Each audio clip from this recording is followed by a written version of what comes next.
So we in this room, right? And we like you got a crawl with just your arms. Yeah, like a soldier crawl. I guess that's what it was called. So fine. And I'm doing this and all these, and I mean it's people of all shapes, sizes, and ages. And I'm doing my best to keep up with these motherfuckers. These people, I mean the ones who didn't look like they was in shape, they was really in shape though. So, man, this fucking quilt, I'm getting aggravated. So I want to punch some fucking body. I'm like, when the fighting shit's gonna start? So I'm doing this, and they did several things, you know. And I'm like, man, I'm getting lightheaded and all that shit. This had to be like 96. So the little teacher of the class was a Brazilian dude, right? He was an authentic MMA guy. This is when that shit was blowing up, right? So he got the whole class. Now this guy was about man size, but I would say a little smaller though, like size-wise, but my man is height. Speak that broken English and shit, right? So they brought out the boxing glove, like a tub of boxing gloves. Yeah. And everybody got a pair of gloves. I said, okay, now I get to shine, right? I get to do what I do, you know. So they lined everybody up like 2-3 lines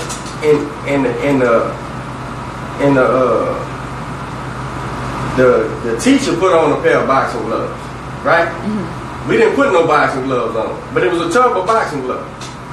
So I said, what the fuck are we doing, man? So I get in line, I'm just following the script.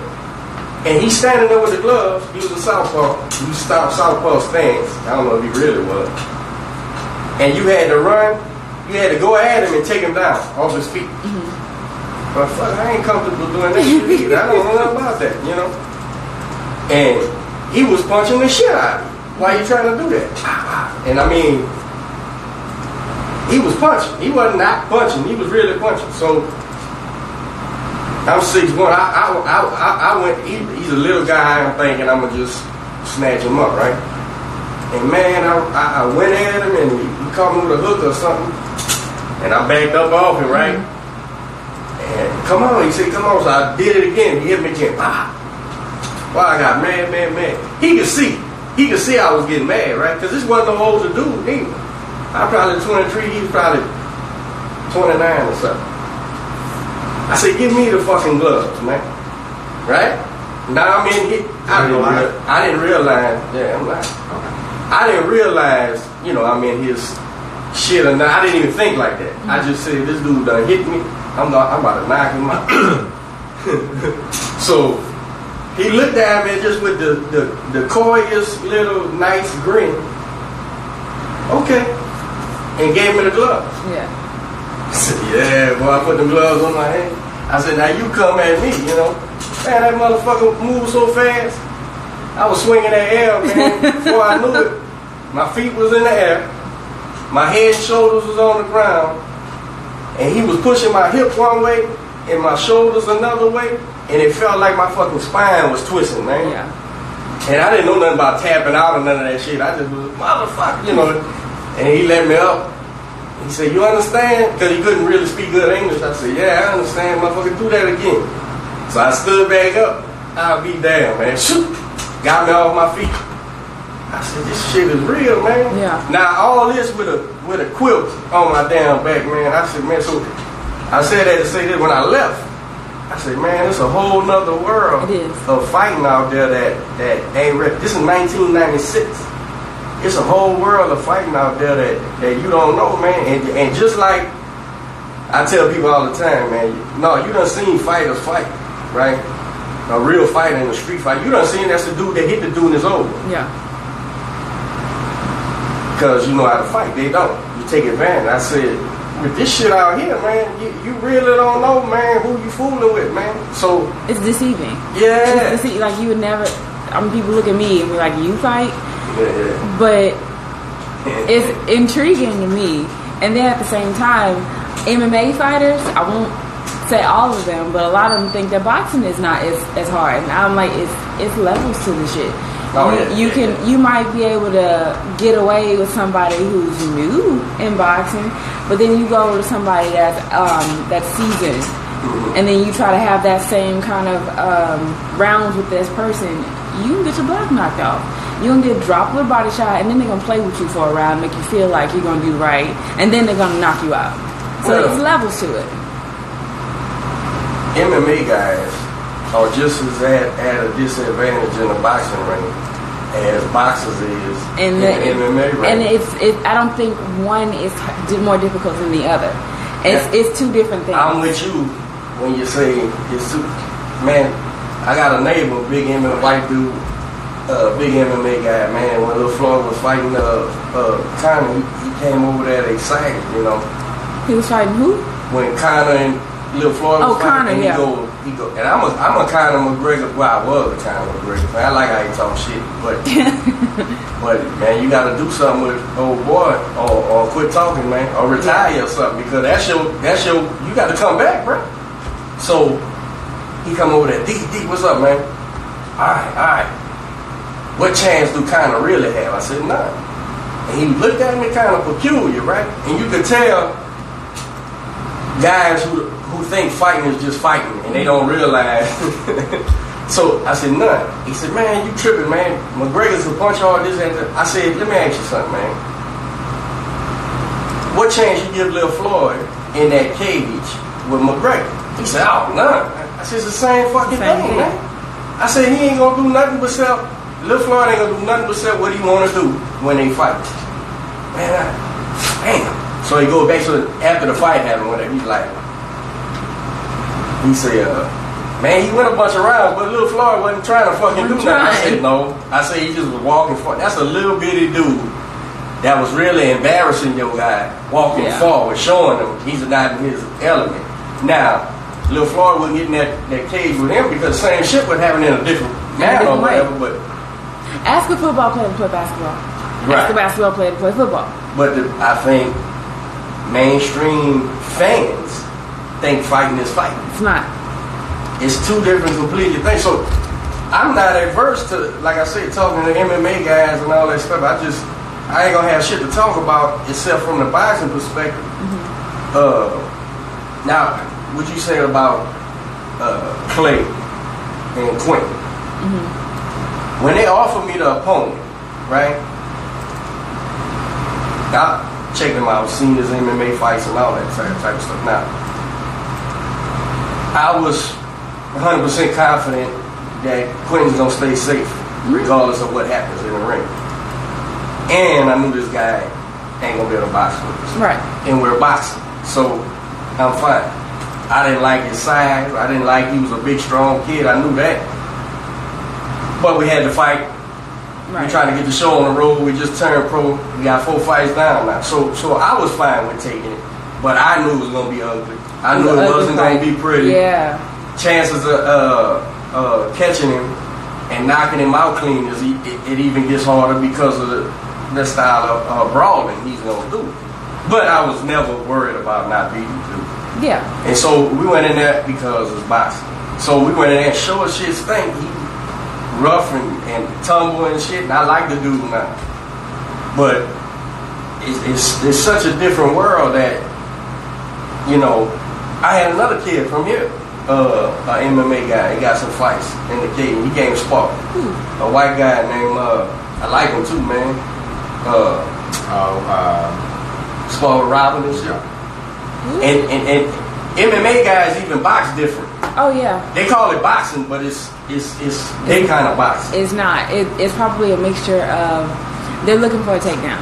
Yeah. Or they're looking to shoot. Well, and even their balance is wrong compared to what boxing for boxing, right? And they like you're on your toes more because you're ready to kick or you're ready to post up for something. Right. So it's not the same. And then like when you fight somebody, when my last fight in December, the girl I fought, I think she thought I was gonna be an easy fight because my last fight was MMA, but I wasn't. Like I box and I know how to box, and I know how to do that as well. So you just need to know your audience. Yeah. Can you really box, or are you just boxing for MMA?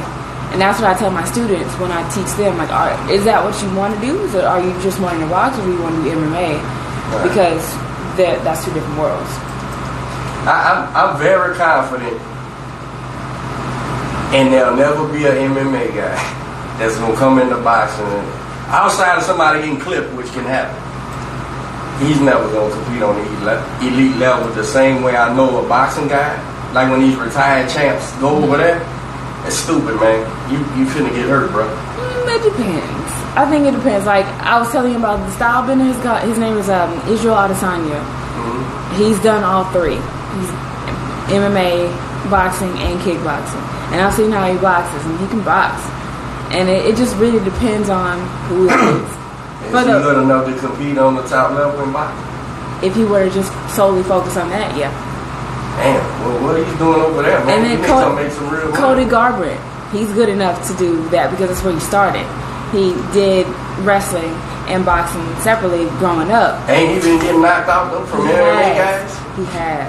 So what's gonna happen in the boxing? But that's not boxing. That's everything. So he's watching out for other shit and getting caught. Yeah.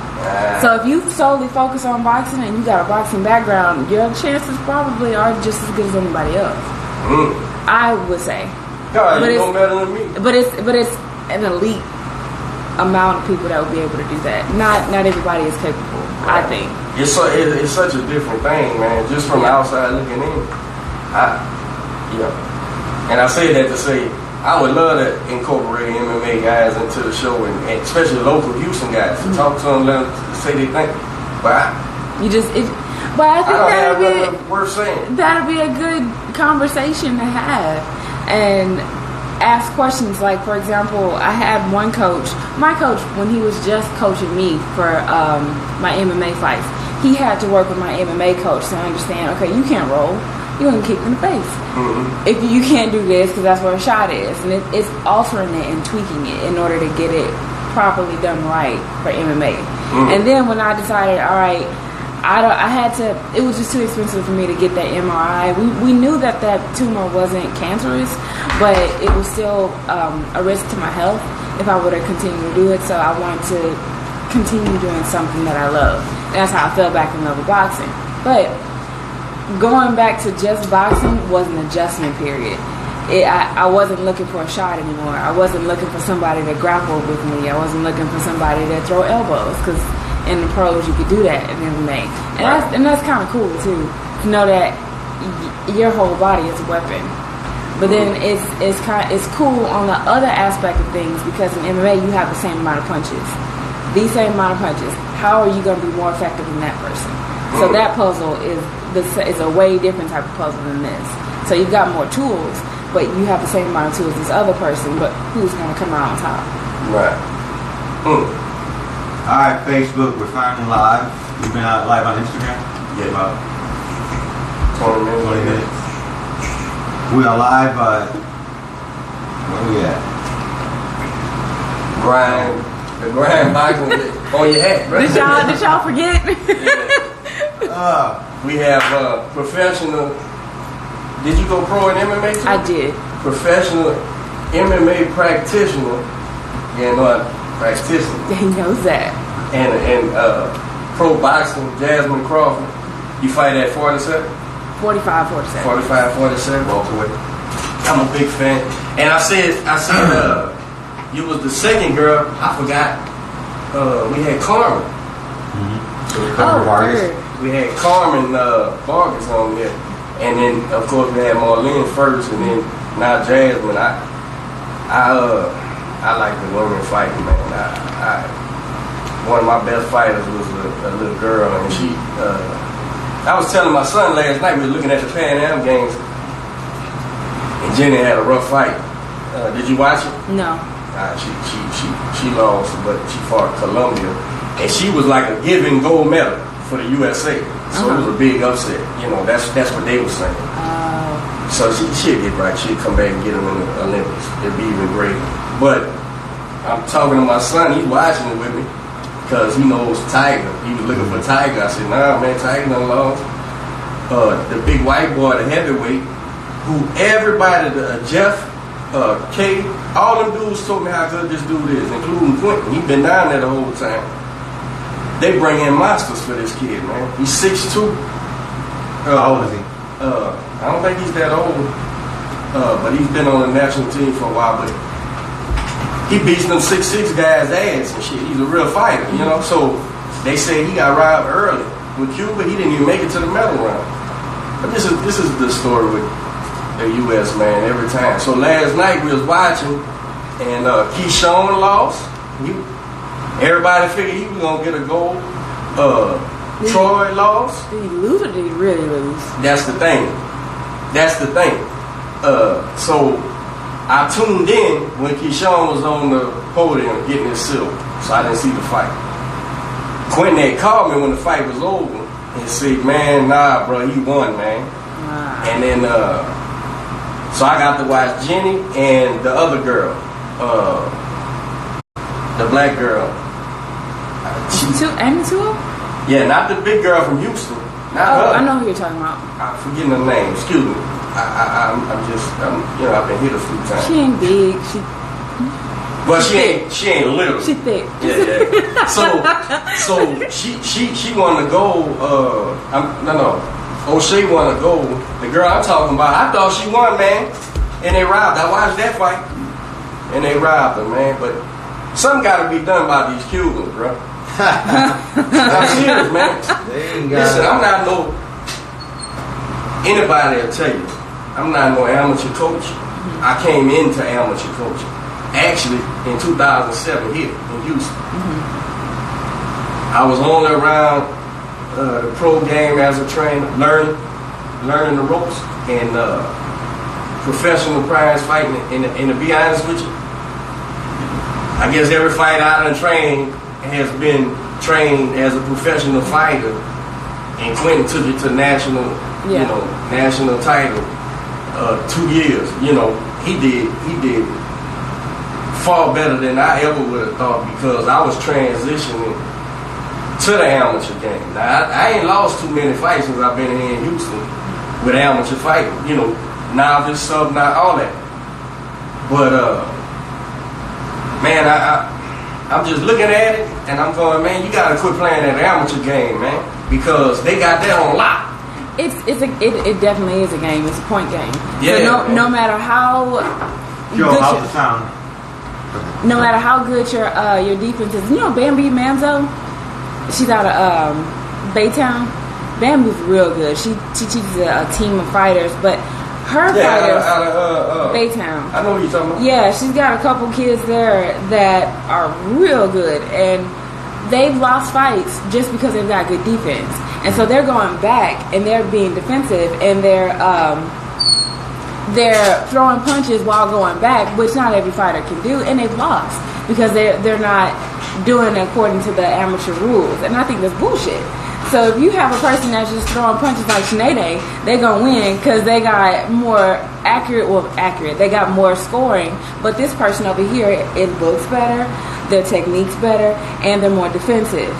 Well, I think that's bullshit. I don't like the way amateur boxing is going. I thought when we went to that 10-point months, it was gonna change. No. For the better. No. And no, not at all, man. It's still pity pat. It's worse. Man. Like we, a couple kids at our gym, they're really good, and they've lost, but they didn't lose. And I think judging, and I think the way that things are scored, it's not fair. It's not fair to those kids that actually know how to box. There's been a lot of complaints about that, huh? But what do you do? What do you do when the majority of the kids that don't know how to box are winning, but then your kid is losing because they're doing what they're supposed to do? What do you do? Well, I think go pro at 12. I think the answer is you got to. This is what I think. You don't back off the amateur game. You learn you adapt, right? Mm-hmm. And I'm proof positive of a guy who learned to fight as like a professional to win in the amateur, right? Yeah. But you gotta adapt. Now, I'm sure the 2 years I was gone, Quentin was with Ron and them, they added a bunch of shit that made him progress, get better in his amateur thing. I'm sure the 2 years up in OTC with Jeff and Kay and them added things to make him more even better amateur fighter. Not that they know pro fighting too, but you just got to adapt, man. You got to adapt because I don't give a damn if You can pity pat all you want. You can hop in, throw 3 and hop out. All I gotta do is counter that shit. Maybe you need to start knocking people out, man, or something. I don't know. It's frustrating as an American. It's real frustrating to see. And when I say they ain't win, I guess they do be winning according to an amateur type of fight. It's a different perspective. Yeah, but I know yesterday I seen that little girl we had win, and she got robbed. And if they say Keyshawn and the Troy kid got, come on, man. Cuba leaves with 8 medals. We leave with 1. And I made a post. I said, man, 3 of those 8 is ours, man. Yeah. And I asked any of my fighters, I don't complain about decision ever. If you lose by decision, that was on you. You shouldn't have let it go to the decision. I'm just speaking strictly from a coach's perspective, saying I'm looking at the technique, I'm looking at who's controlling the pace of the fight, and they ain't doing it. They pity-patting and going, pity-patting and going. It's just frustrating. You can lose a fight and not lose it and it's not your fault. Like when Robert lost his first fight, I was upset losing that. Well, that I was looking at it like as his friend, I was upset for him. Well, I lost the fight. He didn't. But the thing is, even with him getting clipped and stuff, he still, man, Robert's a fighter, man. Robert, the thing about Robert is you have to reel him in because I talk to him before his fights too, and I'm like, Robert, box. There's no reason you gotta show your nuts right now. It's just box. Yeah. You don't need to prove how big your dick is. It's just box. You're already in there. You went through camp. You already made weight. Just box now. Like that's the fun part is the fight. I hate camp. I hate losing weight. I hate all of that. But he don't have to worry about any of that. He controls his emotions very well. But that's 2 times he's been on the big stage, and both of them came out on the shit end of the stick that none of us thought was going. I would have took the fight had Robert couldn't beat them guys. Yeah. And I said it last week. If that guy in California want to fight again next, we'll take it because Roberts don't beat you. Anything can happen in a fight. You can get clipped. You be off for a split second. That's when it happens, man. So, but the kid is such a hard worker and hard puncher. Robert believes in his power. So when shit goes, he don't like it. Here he comes. Yeah. And that's really what happened in that zone fight. The kid was catching him a few times, and I seen it. Robert said, "Oh, you think I'm bagging off you instead of boxing? Let me show you." And then he catches a stupid ass hook, but then he gets back in the fight. That eye's closing up. I still don't think he lost that fight in Austin. I don't. I don't think he lost that fight. I mean, I've heard your interview, and you think you lost that fight because of coaching. I don't think so. I think he lost that fight before he got there. I think that was this is his hometown, so they gave him that fight. Well, I say I did because you never know what the judges is looking at, right? It don't matter if they looking at something correctly or not. He got clipped in that fight, and so I kept him off the dude for 2 rounds. Yeah, but he boxed.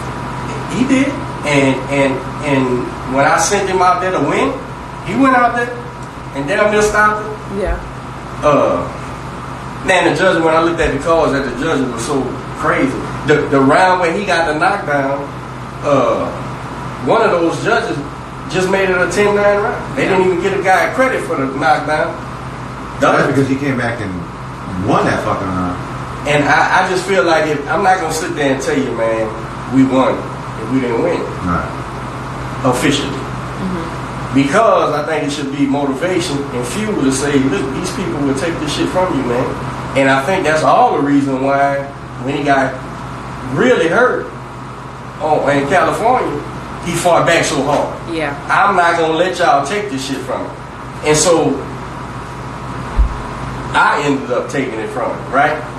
And I'm going, and like I told Robert that night, so I'm going to do that every time. You just with the wrong guy if you don't think I'm going to protect you. I don't think that was a bad decision. I think you looked out for him. Well, the thing about it, in the state, and it's funny that happened before what happened recently with these last couple of fighters that ended up dying. Hurt. Like they did, their corners didn't stop it, and they should have. And you did the right thing before any more damage, because we went to the hospital after that, and I made it very clear.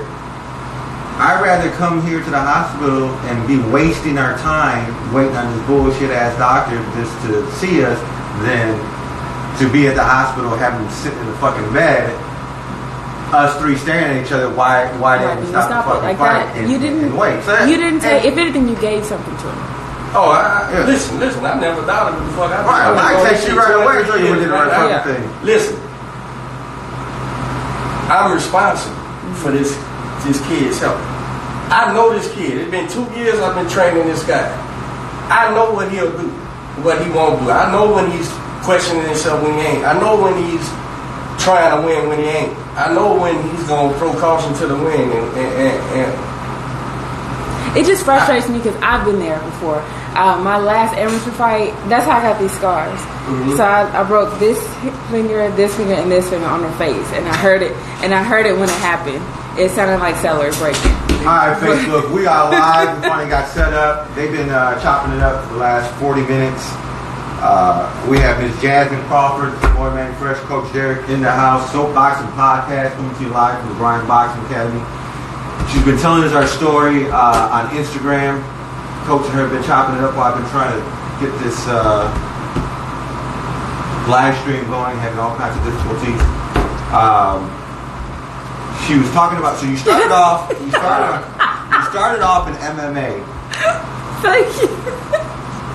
Let's see. Jesus Christ. How did you do that? On her face.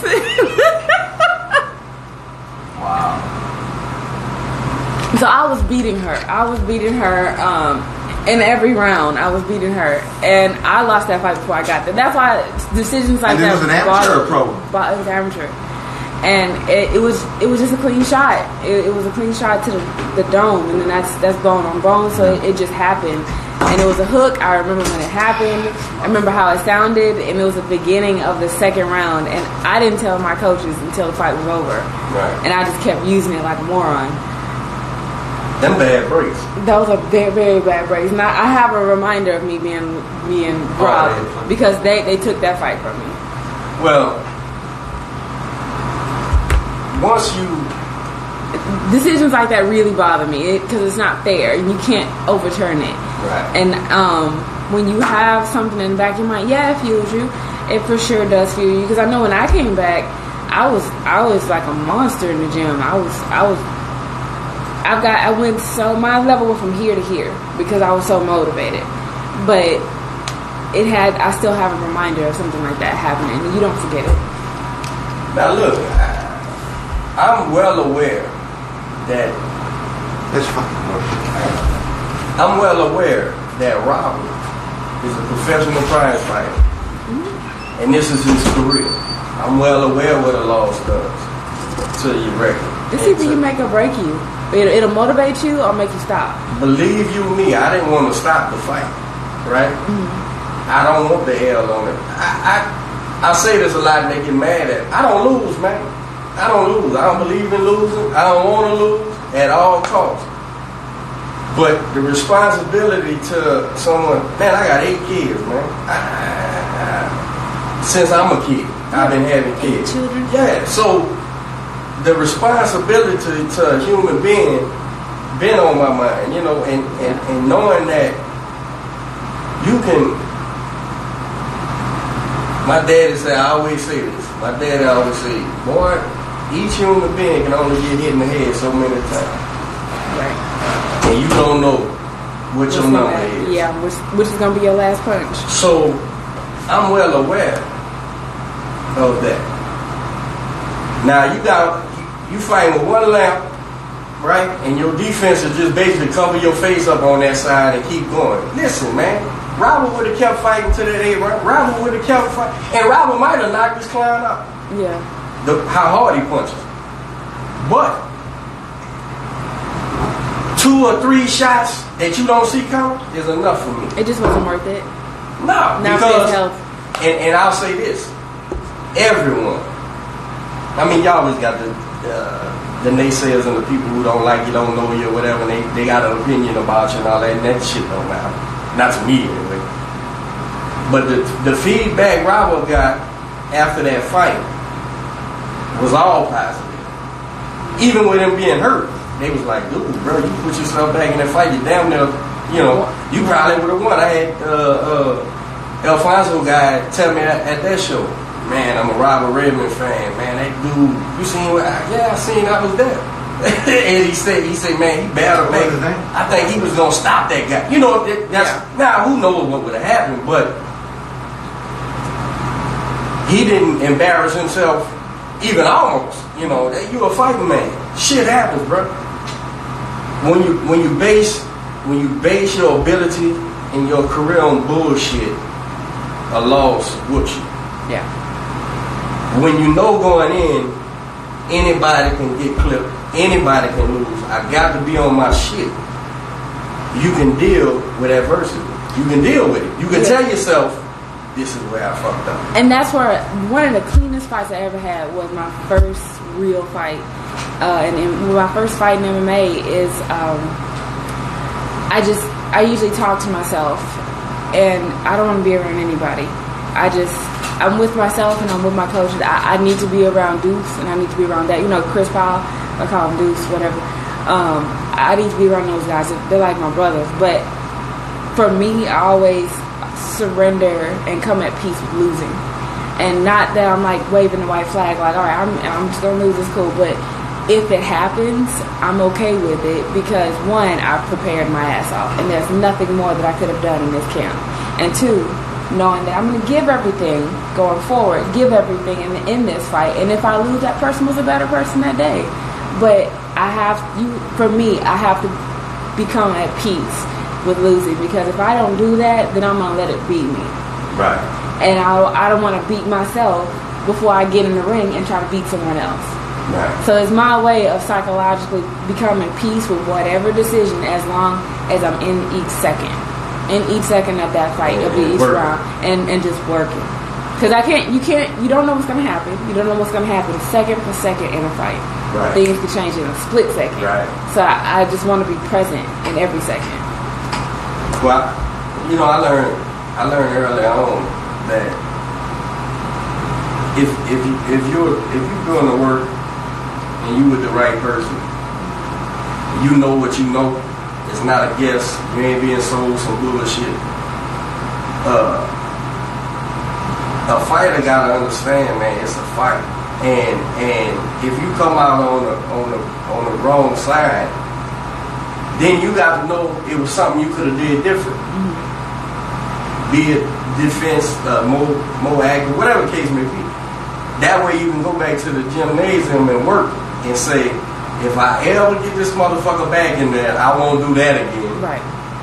Whereas other people, you know, you look at people that even make it to world title level, as soon as they lose, the whole shit comes crumbling down. Yeah. Well, it's because you built that shit on sand. It wasn't built on a good foundation because you thought you were so fast. You thought you were so quick or I'm just a great athlete. Well, great athletes get their ass whooped in a fight. Yeah. You got to know how to fight. I get my ass whooped a lot in the gym. Right. And my gal... That's where you should get your ass whooped. Deuce beats me up. I have to spar mostly guys. Mm-hmm. I maybe spar a woman once or twice every blue moon. But for your size mostly, huh? Nobody don't know. Or there just ain't enough girls around to fight. I think it's both. But most of the time, Deuce is beating me up. And that nigga's like 190. And I'm like... I'm hot because of it right now. You hot because of what? Oh, what do you say? Yeah, no idea. No idea about what? He was cutting out or something? Yeah. Oh. He says next fight up will be taking donations for our next show on the 23rd for the T1 Live for Soapboxing Podcast. But yeah, Deuce is like Instagram live and popping. Deuce is like 180, 190, and I'm not that. And he doesn't take it light on me. I am where I am technically because of that. Because you're in there really fighting. Really fighting. They don't pity pat me. So, how'd you start fighting? What was, how, you say you're 30, huh? Yeah, I was fat. I was 220. So you went to work out? Yeah. I was my last year at Texas Tech, went to the university up there. And I couldn't go up a flight of stairs without getting winded. And I just didn't want that. I wanted to feel better. I wanted to look better. And at that time, I was going to college with the aspirations to go to law school. And so I'm not going to be able to put on a power suit if I don't have confidence. So I started taking the cardio class. And then there was the boxing gym or the MMA gym? MMA gym called Big Head MMA up in Lubbock. Okay. And so just cardio, and I got introduced to all these different aspects of fighting. And I graduated, came back down here. A year later, I found CDM, and then it just happened. I never thought I'd be here. I never thought that. So you didn't have no background in fighting or nothing? I played piano and history fair. I went to a magnet school. I didn't do anything. What's your mama think about you getting hit on? She was like, well, what the fuck happened to the piano? she's not a fan. I mean, I'm a baby girl, but she loves it that I challenge myself. And I'm just not for my mom. And I never heard her say this until recently, but she loves it that I just don't give a fuck anymore. I just don't care. Like, if someone tells me I can't do it, I'm gonna do it. It's called confidence, yeah. Like even now, we were hearing it's been a lot of shit said about me, and I just don't care anymore. I was gearing up for this fight the other day, and I usually get really upset when I hear all the bullshit, and I'm like fuck them people or whatever. But now I'm just like, all right, let's train. So it just doesn't bother me anymore, and I guess I'm just at a point in my life where it doesn't matter. And it's only gonna get worse. The more successful. Oh yeah, and then they were saying that I was an easy fight, and for the record, I'm no one's easy fight. I don't care if you might be more technical than me, but I'm not gonna back down. So, and I think that's every woman. Every woman is gonna bring a hard fight. Training girl. Yeah, no, if she might not be technically sound, but she gonna bring a fight. And so no woman is an easy fight. Now, are you planning on sticking to just boxing, or do you want to go back? I fell back in love with boxing. Not that I never not loved it. I fell back in love with it. I'm the puzzle of it. I don't like it that it's 2 minutes. I think that's bullshit. I think it should be 3, like y'all. Yeah, like they're even would get more knockouts if it was 3. If it was 3, like that, you have to just move, and it's more like an amateur setup. Well, if it's 2 minutes, that's exactly what it makes the girls fight. You have to fight that way. Right, I mean, you gotta right. just got bam, bam, bam, bam, bam. Versus, all right, let me set this trap and put you where I want you to be. You have to think cash out later in the round. Right. I don't agree with 2 minutes. I know that some promoters are doing that. I think Marlene fought a 3-minute round. She was the first woman to fight a 3-minute round. Was that 3 minutes? I watched the last one. I don't think it was the last one. I think it was a few fights ago. It might not have been her, but I know there have been some, but not on a big stage. It's been 2 minutes. And I think it's bullshit. But I think for a long time in MMA, they wouldn't let women do 5 minutes. It was just 3, like amateurs. I remember that. That was bullshit too. And they changed it, right? To 5 minutes. I was telling my son yesterday, watching Jenny on ESPN, and I was talking about, man, I love to train the girls, right? And he was like, why do you like training girls? I said, because they less emotional. And he was like, what? I said, well, hold on, let me rephrase that. Yeah, rephrase. I said, they're emotional than a motherfucker. I said, but they less emotional. The emotion is they get hit, they want to hit your ass back. And where the dudes, man, you got the, oh my God, man, dudes are some of the most girlish acting. I don't know the right words, the PC words. Just say it. Emotional. They emotional like prior to the fight, before the fight, after the fight. Where a gal, she's like, I guess because y'all have to deal with emotions a lot more, it's more contained. Even though you're not containing it in the ring, you're letting it all out in the ring. But then you get out and it's like a release or whatever. I don't know. I just like watching girls fight. And I shouldn't, because I don't want no woman to get hit on. But it's like the girls give you 1,000%. Yeah. With everything, training, sparring, fighting, performance, and like a dude. Why? Why? Why? Because we got. Is what I'm saying true? Well, not about the emotional part. I'm really emotional, so I cry a lot, and I cry. But it's mostly when I more to prove. Yeah, and so I have. It never fails. Every camp, I'm sitting down at the edge of the ring or the cage when I was in MMA, and I'm crying because I am so tired, and I know I have more to do, and I got to do. It's probably on Tuesday or Wednesday, and I got the rest of the week to do it. So I need to release this and put my big girl panties on and just go. But that ain't the emotion I'm talking about, though. That's fine. That's great. That's cool. I'm talking about the kid gloves. Like, you got to put your fucking kid gloves with some dudes. Where like the how? girls, huh? Like how? For what example? I don't know. It's just it's been my experience with a. There's a difference between showing emotion and being emotional. Like me, I'll tell you how being emotional. Me wanting to flip this table over because the stupid thing don't work is being emotional. Right? Right. 100%. 100%. That's emotional. You letting your emotions out after a fight is showing your emotions. Oh. Two totally different things. That's okay. So yours is like reactive emotion versus. Right. Well, no. It's emotional. I believe that's the proper term for emotional. Versus using the emotion in a good way. That's like, what I'm trying to say. Releasing your emotion. Okay. That I agree with that. Yeah. But for me, I've always been told not to do it. I'll never do it. I can't do it.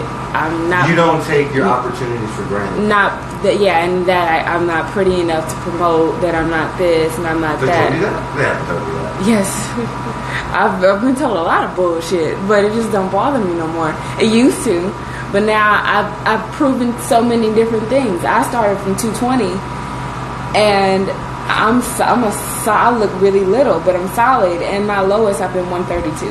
So How does that make you feel? I don't got shit to prove. I really don't. I mean, it's good if I don't have shit to prove to anybody else. At this point, I want to make myself happy and make my coaches proud. They're already proud of me just for getting here. I remember me and Deuce and Daryl, my first amateur fight. And I remember I used to train with Jericho. I remember Jericho didn't even think I could get down to this weight just because I was 180 and I just wouldn't move. You had no cheering or nothing, huh? You didn't work out or nothing. I just ate. And I yeah, I wasn't. Yeah. No exercise, no nothing. No, like my life. We didn't have sports in high school, so my sports was history fair and piano. You went to magnet school. I went to Carver. Yeah. So we just didn't have those things, and I just decided I don't want this no more. And was health? That's why she got in the gym. Yeah. No, I mean. Oh, you mean like really? Like real health. I mean, like we're having health issues. Like no, I really. Besides walking up the steps and running out of breath. Yeah, I was just going up the stairs and I'm like, this is pathetic. I'm 21 and I don't want this for my life no more. I don't have any children, but I want them to understand how important health is, and that it's gonna be bullshit. How long was that process from 220 to 132? Yeah. I got down to 132 last March. And that was 2018. And I was 220 in 2011. So I naturally did it. You know, my wife, man, she said, to Hagen Baker, would you say somebody telling you you ain't attractive or something, right? Mm-hmm. My wife said, she told me one time, she said, a person's upkeep and how they take care of themselves and has everything to do. What I'm saying is I get offended by shit like that, right? Not for me, because I know what I look like, but with the girls, the pressure of that. Oh, it's a lot of pressure. Yeah, and I say, you know, it's a lot of pressure because I don't do certain things. Like I don't feel like I need to. Right. But I want to show you my abs. Right. Oh yeah, you want to walk around naked at the house as much as you can, right? No, I mean like when I take a picture online and I'm in camp, I want you to see that I got these abs. One, it's hard. That's what he means. But that's what I mean. Like when when you saw when I walked in here, I was like 225. Oh yeah. Yeah, like 225, That was huge. Yeah, you want to show people that. And I walk around naked in the house all day time. I'm like, especially the women. You know how hard it is for women to get abs. It's really hard. Well, for the average woman, because we're naturally supposed to carry water. And so when my students, they come up to me and tell me I motivated them to do this, and they're watching my Instagram stories and I'm running at my lunch break or before I go to work at 4 a.m., that motivates them. And to know that I have that ability to affect you in such a way that in a positive way motivates me. Because I didn't necessarily have the motivation to do it. I just did it myself. Right. And what keeps you motivated? Because you started this journey, what, 2012 or 2011? Yeah. What keeps me motivated is knowing that I did it. And there's a lot of women that think that they can't, and think that that they have to do certain things. And they have to show their asses. They have to show parts of themselves. It's not necessarily. How long is your ass gonna be the way it is? Probably not that long. But what you learn in boxing, the dignity and the pride that you get from being able to say, I did the same thing you did, and I'm a woman who said nobody could do it. That's what I get from that, and that's what keeps me going. It's twofold, man. Like, the attractive part with the female fighter, that adds a whole nother aspect. Because if a guy's handsome, let's say, he's attractive, like a De La Hoya, say, he was a heart drive. Anthony Joshua? That perfect example. Yeah. He's a heart drive, right?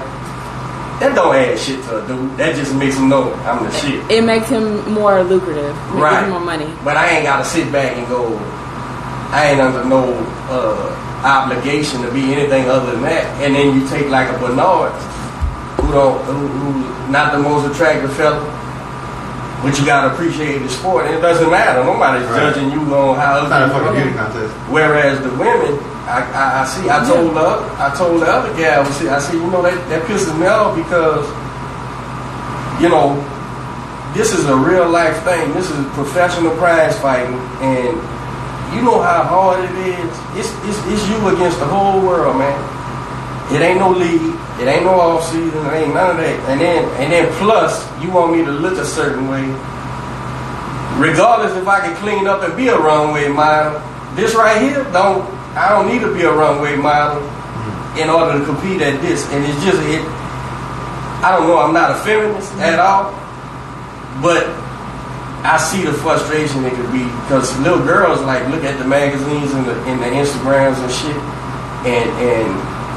and they put that pressure on themselves. The world puts the pressure on there, and then to be a fighter, and the world's putting that pressure and man, I couldn't imagine. It's a whole nother. I just take pride in knowing that I can fight and I can box.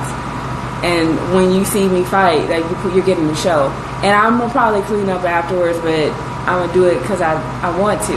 But you're gonna respect me when I fight, and that's what I take the most pride in. I want you to look at me when I'm fighting and when I'm training, and understand that I'm training probably harder than most of these guys. As you continue to grow in your success, and it's something that I always tell people who bring this issue up, because I guess we as humans, in the way we're programmed, we seem to care about what other people think, or at least it sits in the back of our minds. The moment you let go of that and don't give a fuck.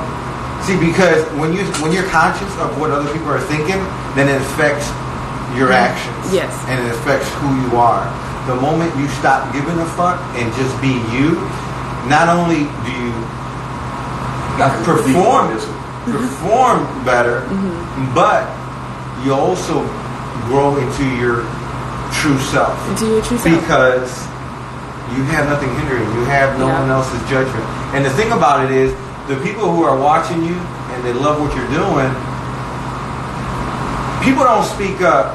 Well, and it goes in any field or any sport or any industry, because we're talking about success and we're talking about human nature and we're talking about people who like to throw shade or whatever it is.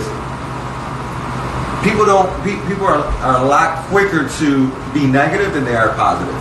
If you go to a restaurant and the food is delicious, you're gonna enjoy it. You're gonna walk out, man, it's really good. And you're not gonna say nothing to the cook. You're not gonna say nothing to the manager. You're gonna go back, but you ain't gonna say that. Right. Yeah. But if it's shit, they're gonna have a 15-minute conversation. Right. How bad it is. Right. So the people that love you and that are supporting you, you have a whole room that loves you.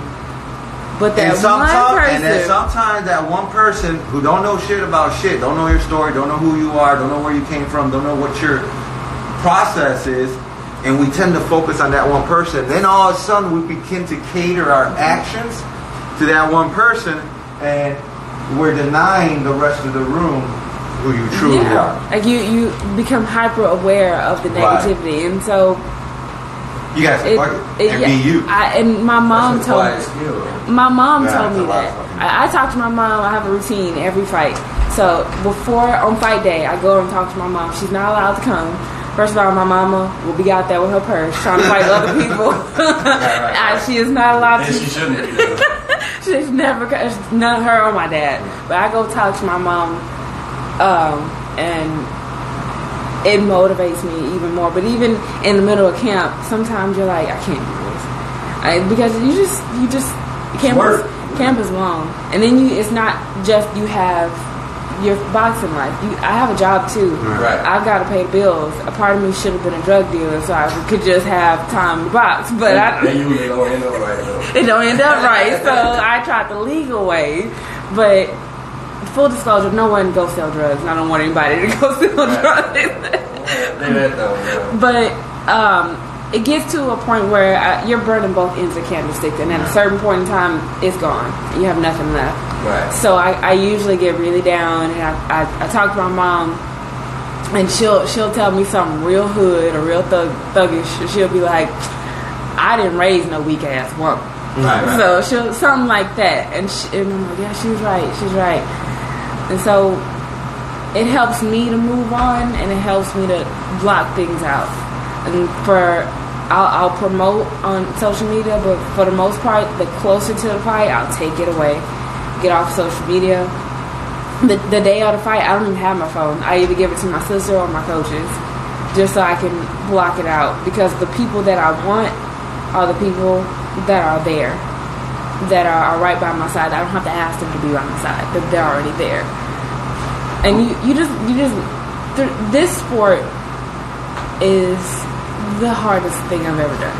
Yeah. And it's but what it gives you is a level of dignity and pride that no one can take away. And those things that you learn, it builds character, right? More than character. And you take those attributes, and they're applicable in my day-to-day life, my 9 to 5. What are you doing today? Right now, I'm a regulatory specialist, so it's for oil and gas. Anything that has to do with a well, it has to go through regulatory. Oh, where the money at? Oil and gas. I'm not rich, but I can pay my bills. But it's I just don't get as stressed out anymore, just because I'm about to get punched when I do that. So what you talking about ain't really it's really like let's just talk about this. So I just don't get as stressed out. And those things you can't just be born with. You have to experience certain things in certain instances. Acquired skill, right? Yeah, it's an acquired skill that other sports don't have. Have you found that being in competitive sports? I mean, I know the answer, but being in oil and gas, it's a very unique, especially in Texas. Yeah. Because you're dealing with predominantly, that's a man's industry, and it's a good old boy culture. It is definitely a good old boy culture. And so when they see a woman, especially a woman of color, it can't be an easy. Yeah, so you go through that at work, and then you go through bullshit and the boxing, and then by the time I get home, I'm like, holy shit! Right. I don't want to talk to anybody right now. I can just. I can't fathom it, but I can begin to. It's a tough world. Yeah, sometimes I just don't have anything left. Drive home is in silence. Yeah, I tell my boyfriend, like, the only place I'm safe sometimes is home. Yeah. So I don't want to talk. Let's just go eat and then go to bed. Oh man, wow. So but it's skills in both aspects that will prepare you. and nothing will prepare you for life other than life.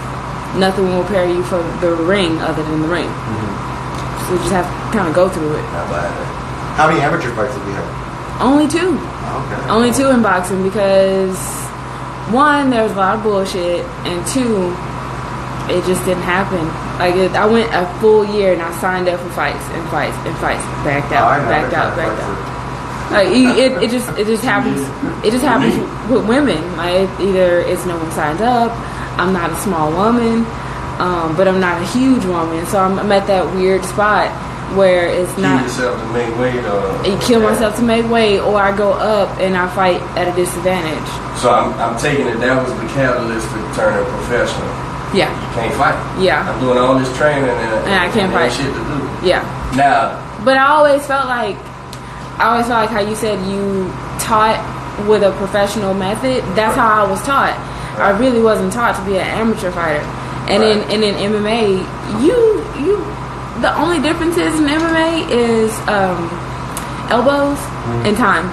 So you have different. I don't know. MMA, I can't use. No. I mean going from amateur to pro. Oh, okay. Because I look at MMA and the transition isn't bending of the arms and chokeholds and slamming you on the mat. It's so liberating to slam somebody. I've done it. I'm sure. I've not so much for the other guy getting slammed though. But the first time, like I was set up my first fight, and we knew I was set up. They brought me in to lose, and they weren't shy about it.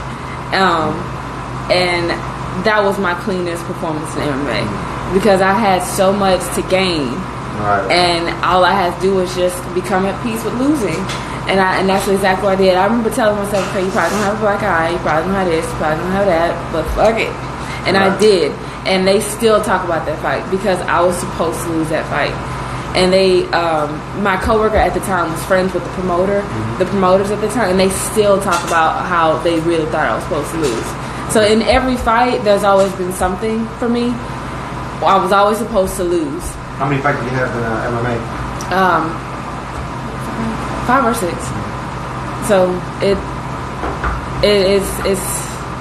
it's done a lot to make me who I am. I became a person that I didn't think I could be. From the first time you stepped into the ring or the octagon, was it an octagon in MMA, right?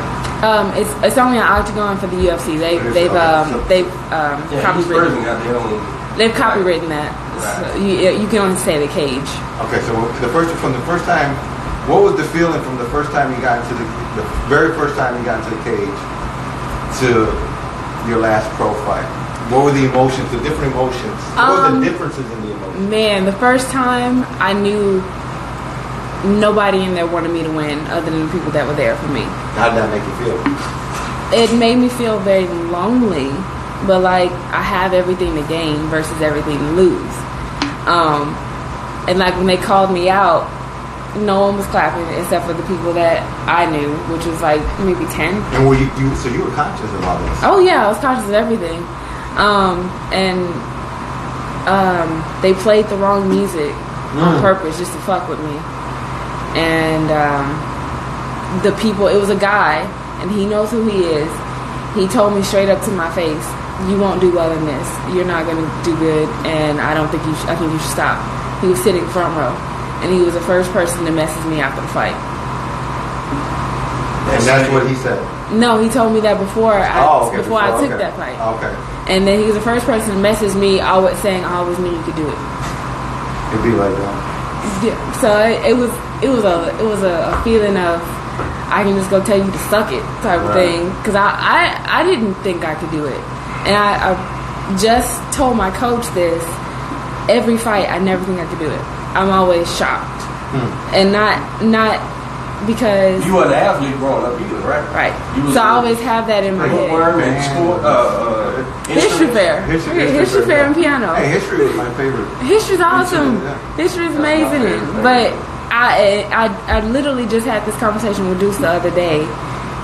Every fight, I never think I could do it, and that's why I worked so hard, because I can say I've done everything I can. Right. But it's always a shock. Like, girl, you did it. And so this last pro fight, or your boxing, maybe. Yeah. Oh man, I was so proud of myself because I boxed, and the girl that I boxed was really awkward, and those awkward fighters are harder to fight than a pure boxer. Right. And I was proud of that performance. It was I was smart, I was accurate, and I did great. But it was another notch in my belt because I